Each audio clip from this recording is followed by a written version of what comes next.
Hello प्यारे दोस्तों, आप सभी का स्वागत है। आज मैं जो है आप लोगों को मेंसुरेशन बताऊंगा। ठीक है, तो मेंसुरेशन बताने से पहले सबसे पहले ये जानना जरूरी है कि मेंसुरेशन दो तरीके की होती है। ठीक है, तो आज हम जो है मेंसुरेशन बताएंगे। ठीक, तो मेंसुरेशन कितने तरह की होती है? मेंसुरेशन दो तरीके की होती है।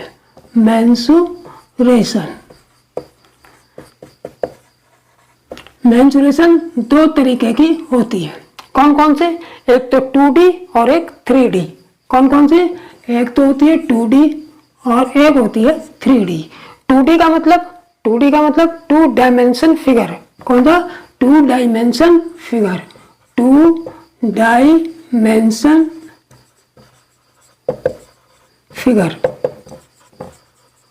और 3D का मतलब थ्री डायमेंशन फिगर।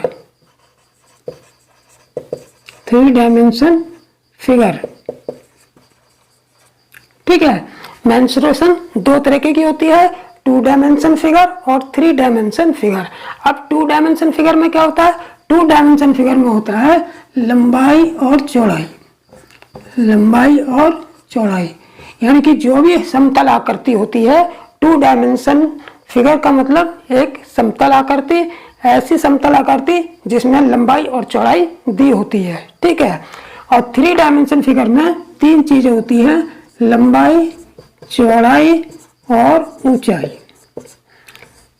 ठीक है, तो 2 डायमेंशन फिगर में लंबाई चौड़ाई होती है जिसमें क्षेत्रफल ज्ञात किया जाता है, और 3 डायमेंशन फिगर में लंबाई, चौड़ाई और ऊंचाई जो दी होती है, और इसमें हमें आयतन भी ज्ञात करना होता है। यानी कि उसके पृष्ठ के क्षेत्रफल के अलावा जो है आयतन भी ज्ञात करना होता है।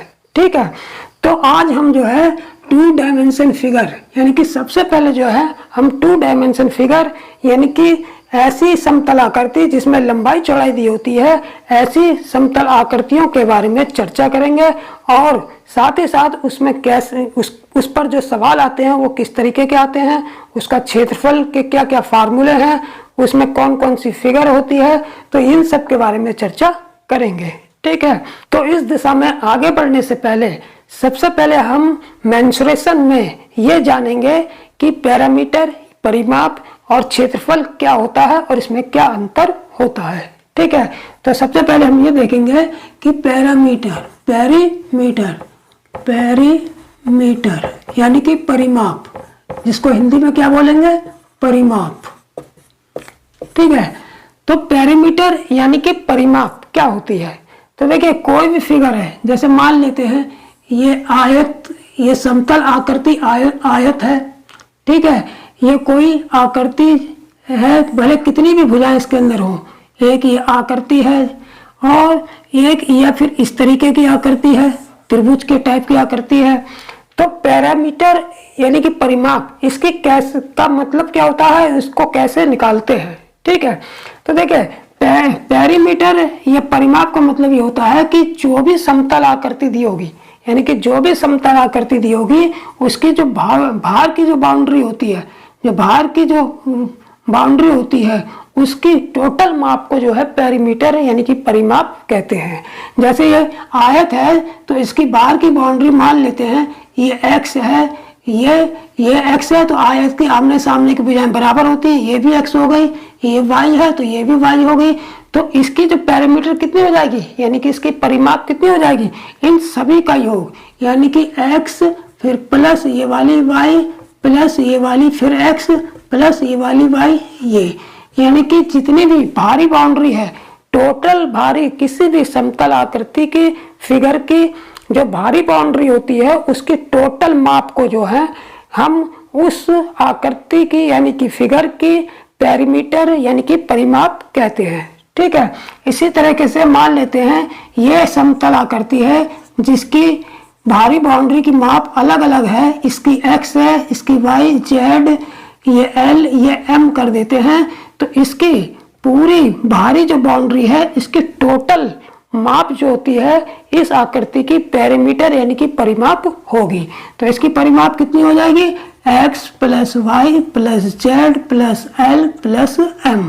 तो इस आकृति की जो पैरामीटर यानी कि परिमाप जो होगी वो कितनी हो जाएगी, इन सबका योग, यानी कि भारी जो बाउंड्री होती है, जो भारी बाउंड्री होती है उसका टोटल जो है उस आकृति की पैरामीटर यानी कि परिमाप होती है। ठीक है, इसी तरह ये त्रिभुज है एक्स वाई जेड, अगर हम इसको मान लें तो इसकी पैरामीटर कितनी हो जाएगी, इसका योग, ये भारी बाउंड्री ये है, भारी बाउंड्री ये है, भारी बाउंड्री ये है, तो इन तीनों भारी बाउंड्री का टोटल जो है त्रिभुज की पैरामीटर हो जाएगी। तो इसकी पैरामीटर कितनी हो जाएगी, X plus Y plus Z हो जाएगी। तो अब आप लोग अच्छी तरीके से समझ गए होंगे कि पैरामीटर यानी कि परिमाप किसी भी आकृति, समतल आकृति की क्या होती है, उसकी जो भी बाहरी बाउंड्री होती है उसकी टोटल माप को जो होते हैं उस आकृति की परिमाप यानी कि पैरामीटर कहते हैं। अब आ जाते हैं क्षेत्रफल पर। ये तो हो गई पैरामीटर की बात। अब देखते हैं क्षेत्रफल, यानी कि क्षेत्रफल क्या होता है, किसी भी समतल आकृति का क्षेत्रफल क्या होता है। तो देखिए क्षेत्रफल वो होता है कि जो बाउंड्री से घिरा हुआ क्षेत्र होता है।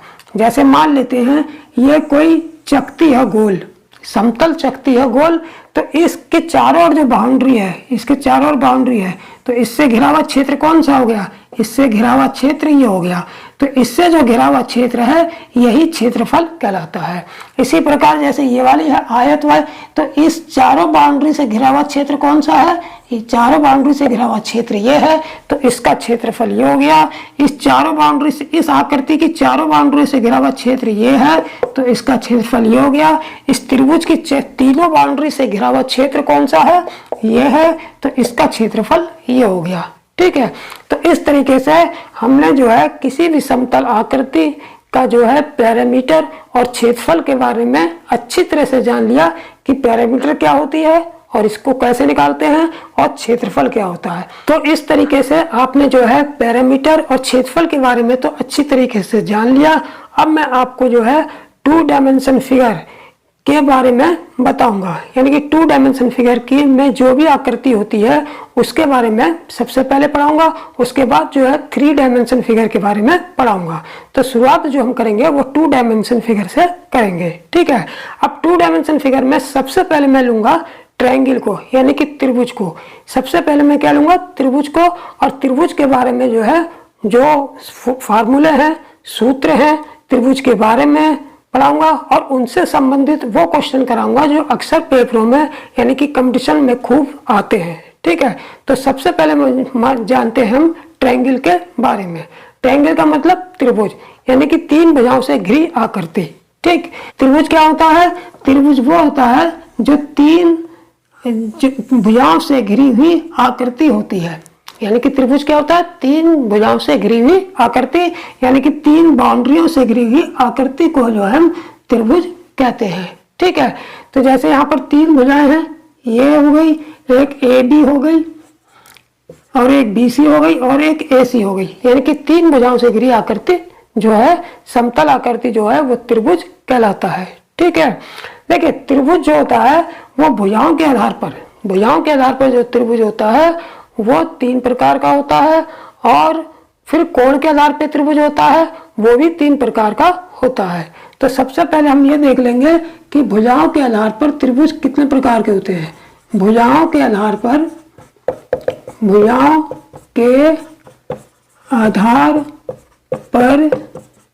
त्रिभुज कितने प्रकार के होते हैं, 3 प्रकार के। 3 प्रकार के होते हैं। भुजाओं के आधार पर त्रिभुज कितने प्रकार के होते हैं, 3 प्रकार के। सबसे पहला कौन सा होता है, जैसे समबाहु त्रिभुज। समबाहु त्रिभुज कौन सा होता है, ऐसा त्रिभुज जिसकी तीनों भुजाएं समान होती है। ऐसा त्रिभुज जिसकी तीनों भुजाएं माप में समान होती है। जैसे अगर ये 3 सेंटीमीटर है तो ये भी 3 होगी, ये भी 3 होगी, ये भी 3 होगी, यानी कि ऐसा त्रिभुज जिसकी तीनों भुजाएं माप में समान होती है उसे समबाहु त्रिभुज कहते हैं। जिसकी तीनों भुजाएं समान हो, जिसकी तीनों भुजाएं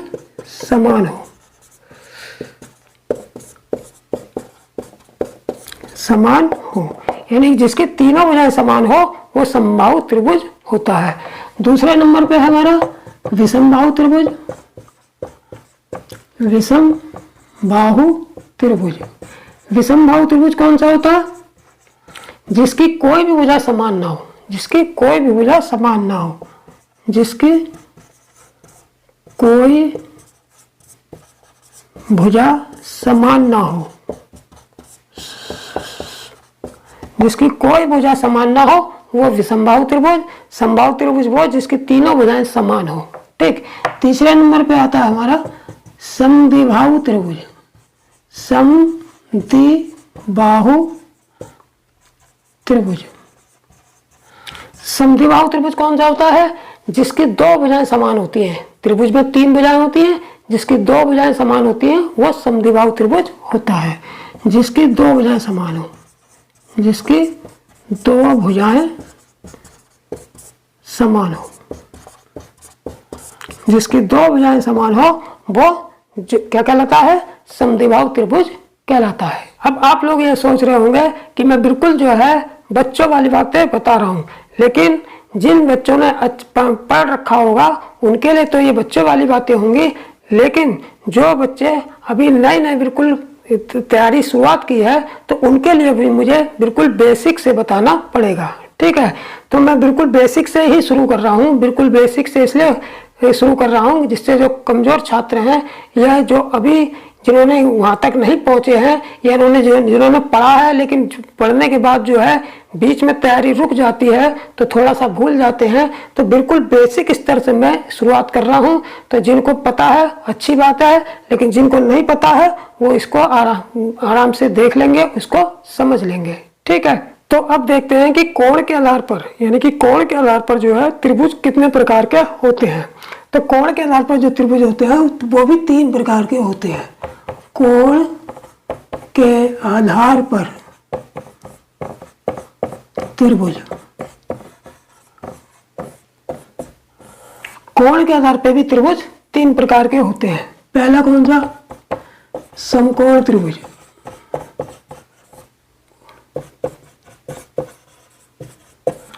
समकोण त्रिभुज कौन सा होता है? जिसका एक कोण 90 डिग्री होता है। जिसका एक कोण, जैसे ये त्रिभुज है तो जिसका किसी भी त्रिभुज में एक कोण जो 90 डिग्री का होता है तो उसे हम समकोण त्रिभुज कहते हैं। यानी कि ऐसा त्रिभुज जिसमें कोई एक कोण 90 डिग्री का होगा तो वो समकोण त्रिभुज कहलाएगा। ठीक है, दूसरे नंबर पे क्या है? अधिक कोणीय त्रिभुज। अधिक कोणीय त्रिभुज। तो अधिक कोणीय त्रिभुज कौन सा होगा? तो अधिक कोणीय त्रिभुज वो होगा जिसका एक कोण जो होता है, कोई एक कोण, ऐसा त्रिभुज जिसका कोई एक कोण अधिक कोण यानी कि 90 डिग्री से ऊपर होता है तो वो त्रिभुज अधिक कोणीय कहलाता है। तो जैसे ये त्रिभुज है तो इसमें एक कोण ये वाला जो है ये 90 डिग्री से ऊपर है, तो ये जो त्रिभुज होता है ये कैसा त्रिभुज हो गया? ये अधिक कोणीय त्रिभुज हो गया। ठीक, अधिक कोणीय त्रिभुज। ठीक, अब तीसरे नंबर पे आता है न्यून कोणीय त्रिभुज। तीसरे नंबर पे कौन सा आता है? न्यून कोणीय त्रिभुज। न्यून कोणीय त्रिभुज।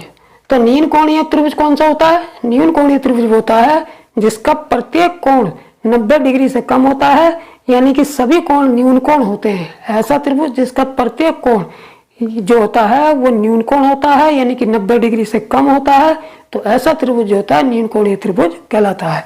जैसे त्रिभुज हमारा ये है तो इसके में क्या होगा कि प्रत्येक कोण जो होता है वो 90 से कम है, तो जो ये त्रिभुज जो होता है ये कैसा कहलाएगा? वो न्यून कोण, यानी कि प्रत्येक कोण 90 से कम, प्रत्येक कोण 90 डिग्री से कम हो, यानी कि ऐसा त्रिभुज जिसका प्रत्येक कोण 90 डिग्री से कम हो, तो ऐसा त्रिभुज जो होता है वो न्यून कोणीय त्रिभुज कहलाता है। तो यहाँ तक की जो जानकारी थी वो बिल्कुल बेसिक जानकारी थी, यानी कि बच्चों वाली जानकारी थी। लेकिन अब मैं जो बताऊंगा त्रिभुज के बारे में, यानी कि जो इसके बारे में फार्मूले बताऊंगा, सूत्र बताऊंगा, जो है इसको आप लोग बिल्कुल ध्यान से देखेंगे, क्योंकि जो एग्जाम में आने वाले जो सवाल होंगे वो इन्हीं सूत्रों पर आधारित होंगे।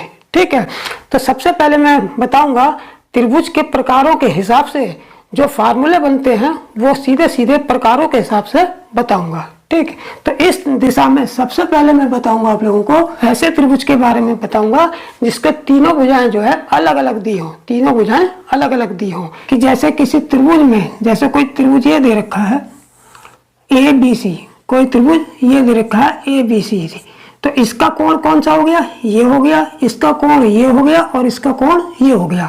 तो कोण A, अब जैसे यहाँ पर क्या है, कोण A है, तो कोण A के सामने की भुजा हम स्मॉल a लेते हैं, कोण B के सामने की भुजा स्मॉल b और कोण C के सामने की भुजा स्मॉल c लेते हैं। तो इस त्रिभुज की परिमाप कैसे निकालेंगे? अगर तीनों भुजाएं दे रखी है तो सबसे पहले जो है परिमाप का सूत्र लिखेंगे कि परिमाप बराबर कितना होगा, परिमाप बराबर होगा तीनों भुजाओं का योग।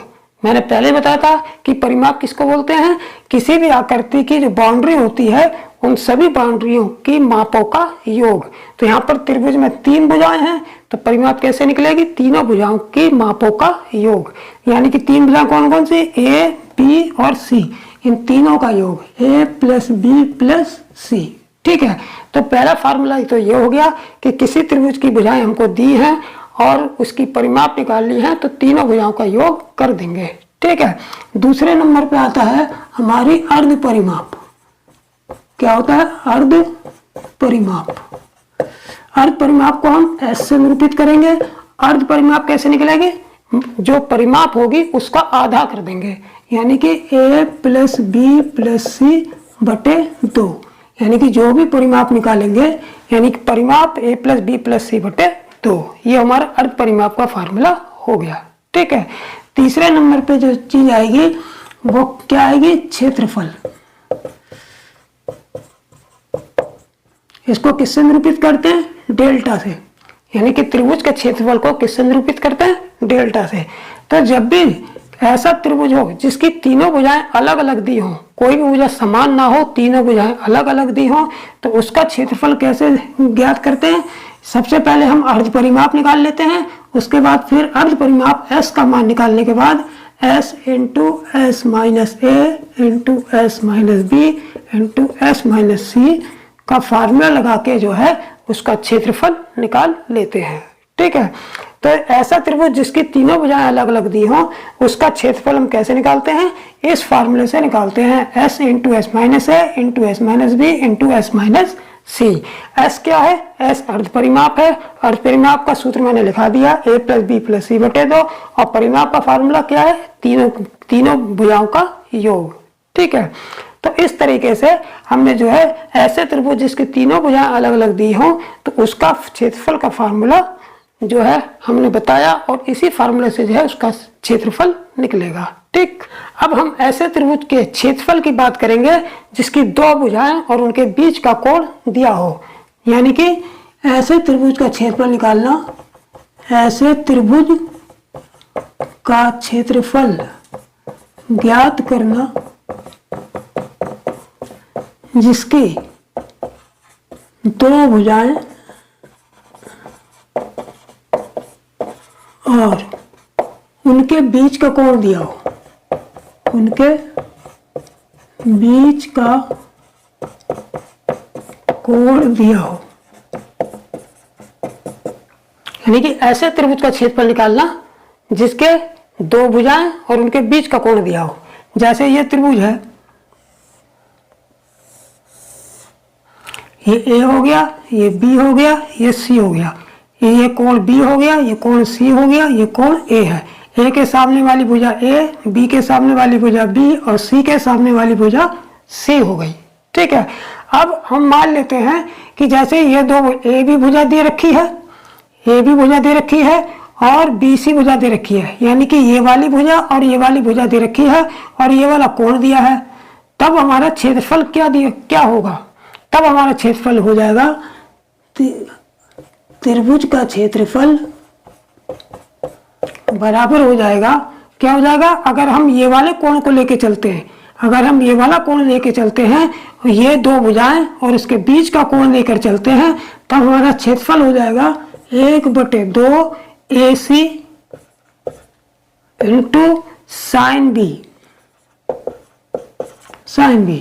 यानी कि दो भुजाएं कौन कौन सी, ए और सी ली, और इसके बीच का कोण जो है बी है, तब इसका क्षेत्रफल जो कितना हो जाएगा 1/2 AC sin बी। ठीक है, अब हम मान लेते हैं ये वाला कोण लेते हैं, दो भुजाएं हमको बी और ए दे रखी है और इनके बीच का कोण मान लो ये वाला दे रखा है, तब हमारा क्षेत्रफल क्या हो जाएगा 1/2 AB, यानी कि दोनों भुजाओं का गुणनफल AB इंटू और कोण कितना है C, यानी कि sin C हो जाएगा। ठीक है, इसी तरीके से अगर हम ये वाला कोण ले लें, ये वाला कोण दिया हो और इन दो भुजाएं B और C दी हो और इनके बीच का कोण ये वाला दिया हो, तब हमारा क्षेत्रफल क्या आएगा 1/2 दोनों भुजाओं का गुणनफल BC इंटू यहाँ पर कोण कितना A है, तो यहाँ पर sin A हो जाएगा। ठीक है, तो इस तरीके से हम जब भी किसी भी त्रिभुज में दो भुजाएं दी और इन दोनों भुजाओं के बीच का कोण दिया हो, तब हम क्षेत्रफल कैसे निकालेंगे 1/2 AC sin B, 1/2 AB sin C, 1/2 BC sin C। यहाँ पर AC क्या है, ऐसी दो भुजाएं हैं जिनका बीच का कोण B दे रखा है, AB ऐसी दो भुजाएं हैं जिनके बीच का कोण C दे रखा है, BC ऐसी दो भुजाएं हैं जिनके बीच का कोण A दे रखा है। तो जब भी इस तरीके से जो दिया होगा त्रिभुज, तो उसका क्षेत्रफल हम इन सूत्रों की सहायता से आसानी से निकाल लेंगे। अब हम ऐसे त्रिभुज की बात करेंगे जिसमें जो है आधार दिया होगा और आधार के जो सम्मुख शीर्ष होगा उससे उस आधार पर लंब डाला गया होगा। तो ऐसे त्रिभुज का क्षेत्रफल कैसे निकालेंगे। ठीक है, जैसे कहने का मतलब यह है कि जैसे कोई आधार दिया है, ये त्रिभुज है, ठीक है, ये त्रिभुज का आधार है। ठीक है, ये कोई त्रिभुज है ABC और इसका आधार BC है और इस आधार के सम्मुख शीर्ष से, इस आधार के सम्मुख शीर्ष से इस पर लंब डाल दिया गया। क्या डाल दिया गया, लंब डाल दिया गया है। ठीक है, तो ऐसे त्रिभुज का जो आधार दिया हो, क्या दिया हो, आधार दिया हो, मान लेते हैं ये आधार हमारा क्या हो जाएगा, कोण A के सामने की भुजा A हो गया और ये जो लंब डाला गया है इसको हम ऊंचाई बोलेंगे। क्या बोलेंगे, त्रिभुज की ऊंचाई। क्या बोलेंगे, त्रिभुज की ऊंचाई। तो ऐसा त्रिभुज जब दिया हो जिसका क्षेत्रफल निकालने के लिए हमसे कहा गया हो, जिसका आधार दिया हो केवल और सम्मुख शीर्ष से डाले गए उस आधार पर लंब की लंबाई दी हो यानी कि ऊंचाई दी हो, तब उसका क्षेत्रफल कैसे निकालेंगे। तो इसका क्षेत्रफल निकालेंगे, क्षेत्रफल बराबर हो जाएगा यानी कि त्रिभुज का क्षेत्रफल बराबर हो जाएगा 1/2 गुणा आधार गुणा ऊंचाई। ठीक है, यानी कि त्रिभुज का क्षेत्रफल हो जाएगा 1/2 गुणा आधार, आधार की माप कितनी दे रखी है, A दे रखी है और इसकी ऊंचाई कितनी हो गई, यानी कि सम्मुख शीर्ष से आधार पर डाले गए जो लंब की लंबाई होगी यानी कि ऊंचाई होगी वो कितनी होगी, h होगी। तो इस सूत्र की सहायता से इस टाइप के त्रिभुज का क्षेत्रफल आसानी से निकाल लेंगे। इसमें एक कंडीशन और आती है इंपॉर्टेंट, वो मैं बताऊंगा। क्या कंडीशन है कि जैसे मान लेते हैं ये त्रिभुज है, ये त्रिभुज है, अब इसके ये A हो गया, ये B हो गया और ये C हो गया। तो इसके सम्मुख शीर्ष से इस आधार पे लंब पड़ गया और इस आधार के सम्मुख शीर्ष से इस पर लंब पड़ गया और इस आधार पर इसके सम्मुख शीर्ष से ये लंब पड़ गया। तो इसकी लंबाई ये हो गया हमारा A के सामने वाली भुजा A हो गई, B के सामने वाली भुजा B हो गई और C के सामने वाली भुजा C हो गई। ठीक है, अब इसकी लंबाई जो A से BC पर डाला गया लंब है, इसकी लंबाई हम मान लेते हैं h1 ले लेते हैं यानी कि ऊंचाई h1। इसी प्रकार जब BC A से डाले गए फिर B से डाले गए लंब की लंबाई यानी कि ऊंचाई ये हमारी h2 ले लेते हैं और इसी प्रकार C से डाले गए लंब की लंबाई h3 ले लेते हैं। ठीक है, तो जब भी किसी त्रिभुज में तीनों भुजाओं पर उनके सम्मुख शीर्षों से डाले गए लंब की लंबाइयां दी हो और साथ ही साथ उनकी तीनों भुजाएं दी हो, तो उनमें लंब की लंबाइयों में और त्रिभुज की भुजाओं में आपस में एक संबंध होता है, उसको याद रखेंगे। क्या संबंध होता है, संबंध ये होता है कि तीनों भुजाओं का जो अनुपात होता है, तीनों भुजाओं का जो अनुपात होता है वो उनकी जो लंबाइयां, लंब की लंबाइयां यानी कि ऊंचाइयां होती हैं, उनके व्युत्क्रम के अनुपात के बराबर होता है, यानी कि 1/h1 अनुपात 1/h2 अनुपात 1/h3, यानी कि ये अनुपात निकल के आता है। ठीक है, तो इसको याद रखेंगे, यानी कि भुजाओं का रेशो बराबर उनकी ऊंचाइयों यानी कि लंब की लंबाइयों के व्युत्क्रम के अनुपात के बराबर होता है। ठीक है, तो ये संबंध जो है बिल्कुल सवालों में इस टाइप के सवाल कभी कभी दे दिए जाते हैं, तो हम इस संबंध को डायरेक्ट जो है लगा सकते हैं। तो अब मैं बताऊंगा आपको समकोण त्रिभुज के बारे में। समकोण त्रिभुज, ठीक है, समकोण त्रिभुज कैसा होता है? ये हो गया हमारा, जिसका एक कोण 90 डिग्री, वो समकोण त्रिभुज हो गया। ठीक है, तो ये हमारा ऊंचाई हो गई, ये h हो गया, ये आधार हो गया और ये हमारा कर्ण हो गया। जो ऊंचाई होती है, जो 90 डिग्री कोण बनाती हुई जो ऊंचाई नजर आती है, वो त्रिभुज का लंब होती है। क्या होती है? लंब होती है। ये आधार हो गया, ये त्रिभुज का कर्ण हो गया और ये हमारा 90 डिग्री कोण हो गया।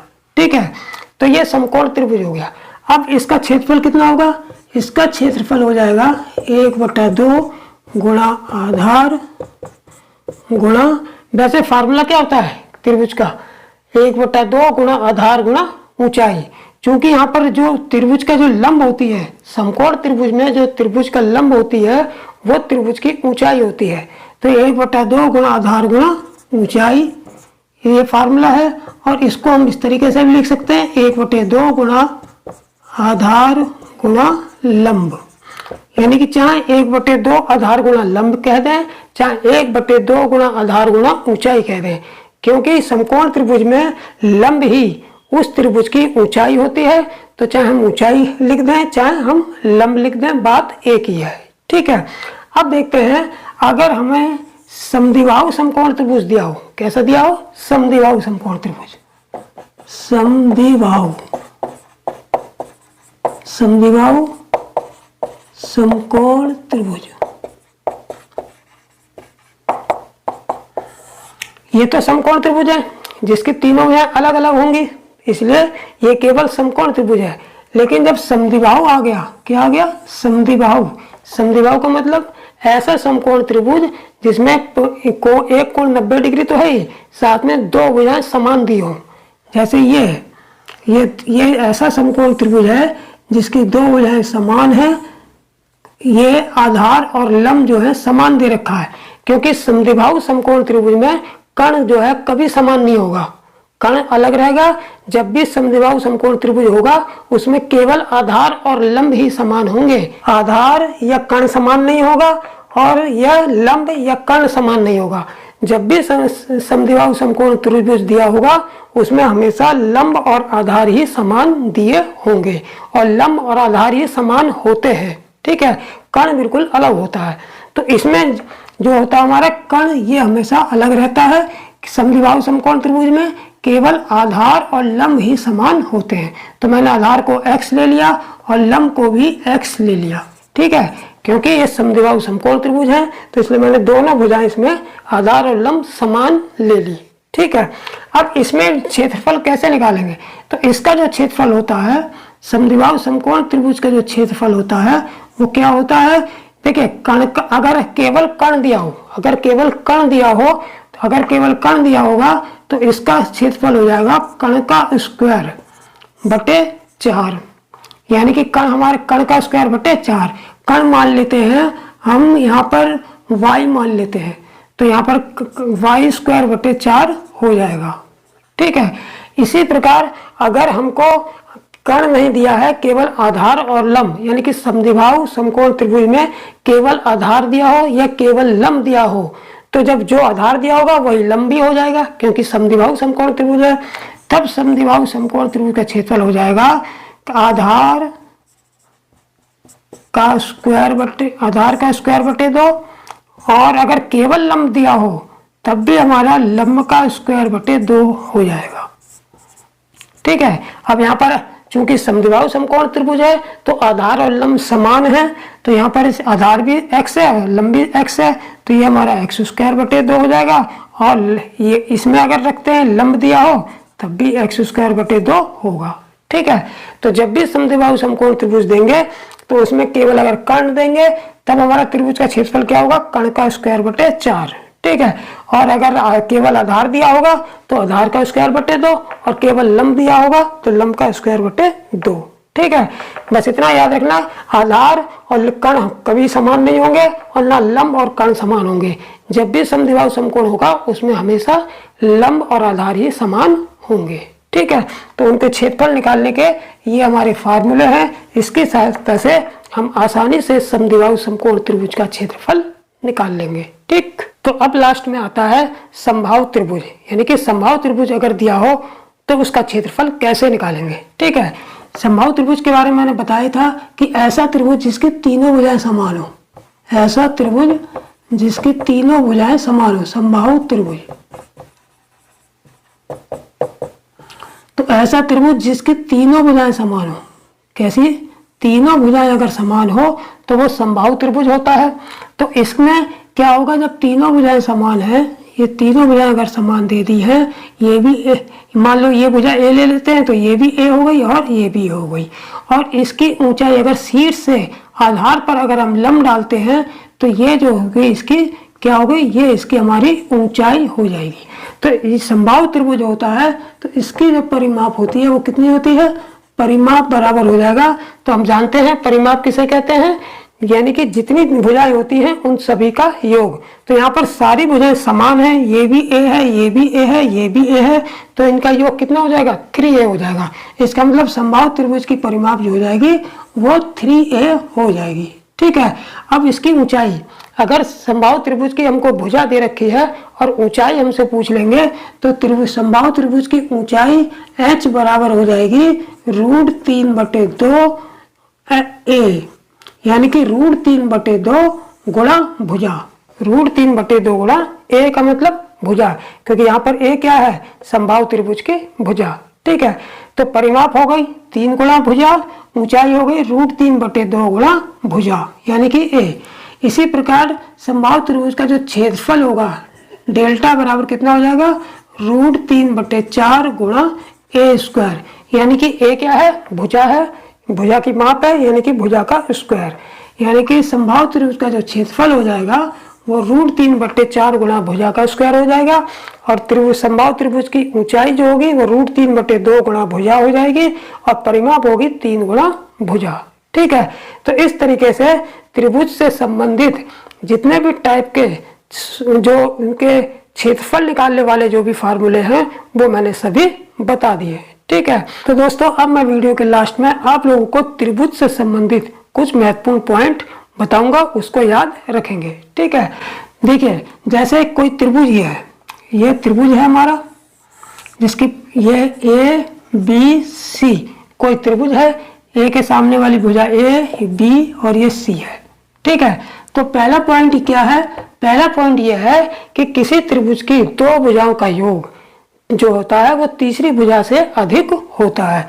यानी कि जैसे इस त्रिभुज में दो भुजाएं ए और बी को जोड़ दिया जाए तो इसका जो योग होगा वो तीसरी भुजा सी से अधिक होगा। ठीक है, इसी प्रकार एक दूसरा पॉइंट है, क्या है कि इन दो भुजाओं का जो अंतर होगा, यानी कि दो भुजाओं का जो अंतर होगा वो तीसरी भुजा से सदैव कम होगा।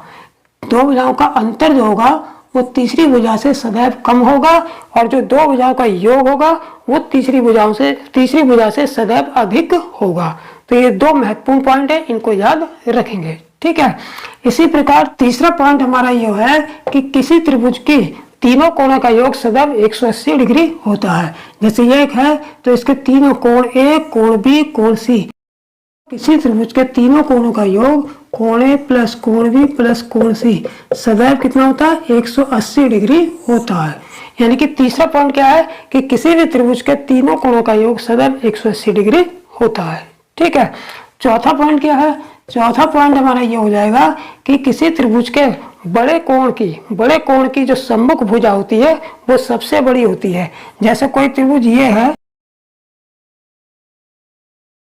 ये वाला कोण सबसे बड़ा है, यानी कि ये कोण सबसे बड़ा है, तो इसके सम्मुख की भुजा जो है सबसे बड़ी होती है। ये वाली जो भुजा होगी वो सबसे बड़ी होगी। यानी कि किसी त्रिभुज में बड़े कोण के सम्मुख भुजा, बड़े कोण के सम्मुख की भुजा यानी कि सामने की भुजा, सम्मुख का मतलब सामने, बड़े कोण के सामने की भुजा, सामने की भुजा सबसे बड़ी होती है, सबसे बड़ी होती है। ठीक है। और पांचवा पॉइंट क्या है?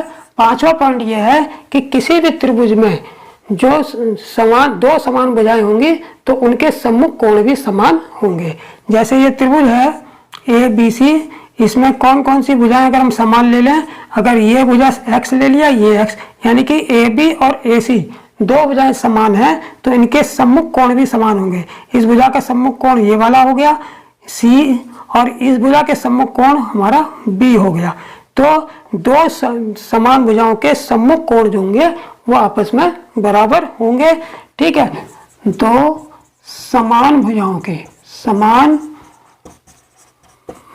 के सम्मुख कोण यानी कि सामने के कोण, सम्मुख कोण सदैव समान होते हैं, सदैव समान होते हैं। ठीक है। ये पांचवा पॉइंट हो गया। और लास्ट जो छठा पॉइंट है वो ये है कि किसी त्रिभुज, जैसे कोई भी त्रिभुज है, यहाँ पर बता देता हूं मैं 6 पॉइंट। ठीक है। ये त्रिभुज है।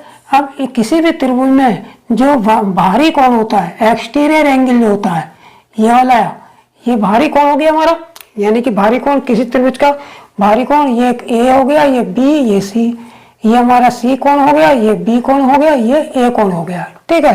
तो ये इस त्रिभुज का जो बाहरी कोण होगा हमारा, ये मान लेते हैं अल्फा, मान लेते हैं, क्या मान लेते हैं इसको? अल्फा। तो जो बाहरी कोण होता है वो आंतरिक विपरीत कोणों के योग के बराबर होता है। यानी कि जो बाहरी कोण होता है, बाहरी कोण यानी कि एक्सटीरियर एंगल, बाहरी कोण आंतरिक विपरीत कोणों के योग के बराबर, आंतरिक विपरीत कोणों के, विपरीत कोणों के योग के बराबर, योग के बराबर। ठीक है। यानी कि किसी भी त्रिभुज में जो एक्सटीरियर एंगल होता है, जो बाहरी कोण होता है, वो उस त्रिभुज के आंतरिक विपरीत कोणों के योग के बराबर होता है। जैसे यह अल्फा है बाहरी कोण एक्सटीरियर एंगल, तो अल्फा बराबर हो जाएगा हमारा आंतरिक विपरीत कोण। आंतरिक विपरीत कोण कौन से हुए? ए और बी। तो अल्फा बराबर हो जाएगा कोण ए प्लस कोण बी। यानी कि किसी त्रिभुज में जो एक्सटीरियर एंगल होता है, बाहरी कोण होता है, वो उस त्रिभुज के आंतरिक विपरीत कोणों के योग के बराबर होता है। ठीक है। तो इस तरीके से आज मैंने 2D डायमेंशन को पढ़ाते हुए उसमें त्रिभुज को लेते हुए त्रिभुज से संबंधित सभी सूत्र बताए और उसके कुछ महत्वपूर्ण पॉइंट बताए। ठीक है। अब त्रिभुज से संबंधित जो सवाल होंगे वो मैं नेक्स्ट वीडियो में आप लोगों को बताऊंगा। ठीक है। तो नेक्स्ट वीडियो में त्रिभुज के महत्वपूर्ण सवालों को लेकर फिर उपस्थित होंगे आपके सामने जल्दी ही। तब तक के लिए जय हिंद, जय भारत।